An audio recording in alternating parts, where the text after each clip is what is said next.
15 gasolinahan sa Manaoag, mahigpit na binabantayan. Para sa detalye ng balita, pakinggan mula kay Idol Denise Brillante.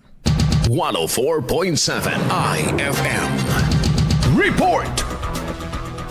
Pinaigting ang pagbabantay sa 15 gasolinahan sa bayan ng Manaoag upang matiyak na sumusunod ang mga ito sa tamang patakaran na itinakda ng Department of Energy. Ito ay matapos ang pagpupulong katuwang ang mga kinatuwa ng mga establishmento noong Huwebes, Marso 12 upang talakayin at magkaroon ng nagkakaisang hakbang sa pagbabantay sa presyo at supply ng produktong petrolyo. Ayon sa lokal na pamahalaan, hindi maaaring basta-basta magtaas ng presyo ng gasolinahan dahil sa pamantayan na itinakda ng gobyerno upang maprotektahan ang mga consumer mula sa posibleng pananamantala o manipulasyon. Samantala, tinalakay naman ng kapulisan ng hindi makatarungang pagreregula ng ilang gasolinahan sa pagbebenta sa mga lalagyan o containers, partikular sa mga magsasaka. Nagbigay naman ng babala ang mga otoridad na ang mahuhuling lalabag ay maaaring patawan ng kaukulang parusa ayon sa batas. Kasama mo mula rito sa IFM News, dagupan nito si Idol Denise Brillante, Tatak. IFM.